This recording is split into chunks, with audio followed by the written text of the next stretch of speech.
बड़े बड़े महापुरुषों से कभी कभी ऐसी गलतियां हो जाती हैं।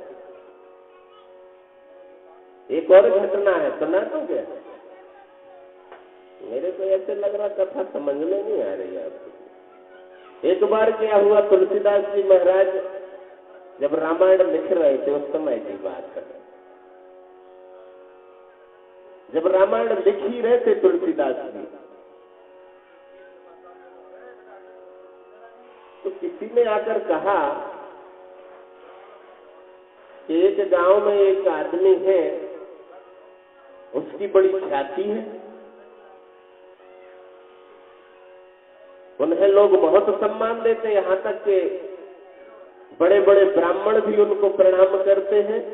उनका नाम है रविदास। अब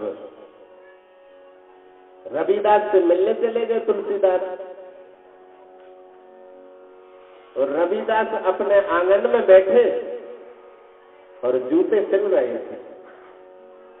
अद्भुत कथा है ये, किसी ने सुनी है एक कथा? नहीं सुनी? तुलसीदास जब पहुंचते हैं रविदास के आंगन में, तो रविदास जूते सिल रहे थे, और रविदास उठकर और तुलसीदास जी महाराज को प्रणाम करने के लिए दौड़ते हैं, और उनने प्रणाम किया और उनका हाथ, रविदास का हाथ और तुलसीदास जी की धोती तक पहुंचा। धोती छू ली उनने, थोड़ी गंदे हाथ से जूते बना रहे थे तो धोती में दाग लग गया, और 4 कदम पीछे हट गए तुलसीदास, तो बात भी नहीं की, लौट के वापस आ गए। और वो धोती उतार के एक शिष्य को दे दी कि जाए धोती धो के ला, रगड़ रगड़ के धोए, दाग छूट जाना चाहिए। और वो शिष्य उनका वो धोती धो रहा है गंगा में, लेकिन वो दाग नहीं छूटता। और तुलसीदास जी महाराज इधर आकर फिर रामायण लिखने लगे, और कविता लिख रहे थे।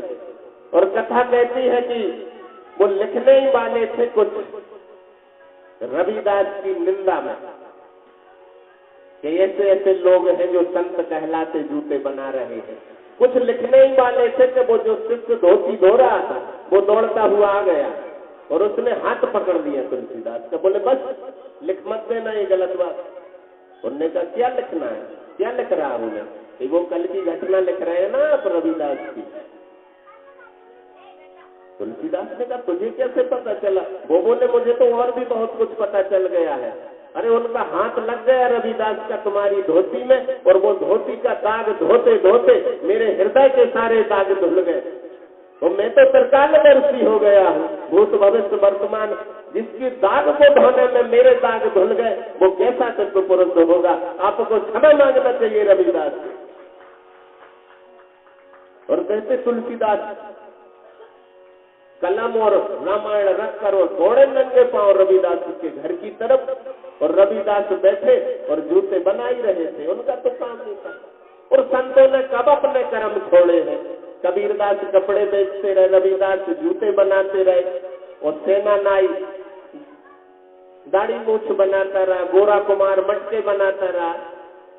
कोई संतों ने अपने कर्म छोड़े? किसी ने नहीं छोड़े।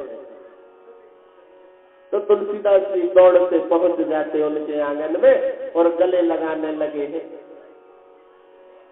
रविदास ने जैसे ही तुलसीदास जी को गले लगाया और तुलसीदास के सारे पाप नष्ट हो जाते हैं।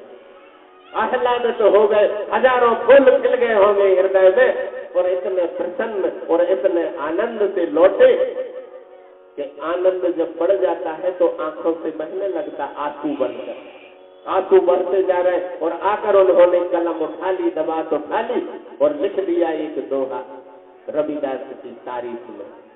सुना है? मैं सुनाता हूँ। फिर तुलसीदास ने क्या लिखा कि चतुराई चूले धरी और पूर परो आचार, तुलसी हरि के भजन बिन उच्चारई वरण चमार। समझ रहे ना? जो हरि भजन नहीं जानता वो चमार, जिसने हरि का नाम नहीं जाना, भक्ति नहीं जानी, वो चमार है।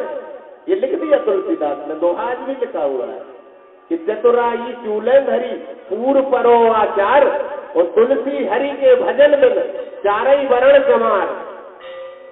ध्यान रखना,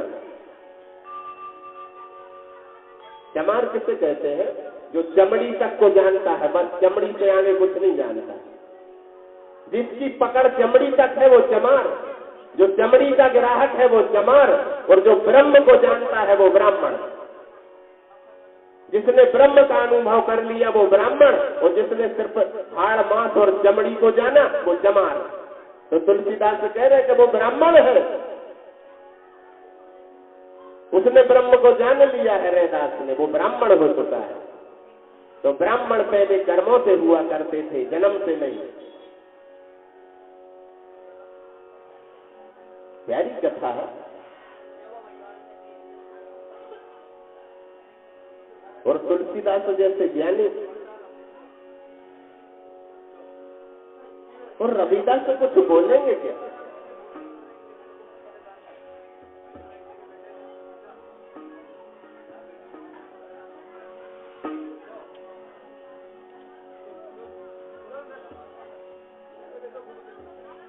कथा में प्रवेश करते हैं।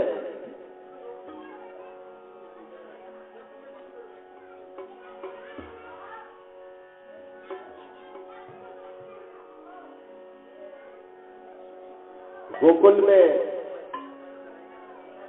कन्हैया को बछड़े चराने की अनुमति मिल गई है, लेकिन कुछ जानवरों ने उत्पात कर दिया। वहां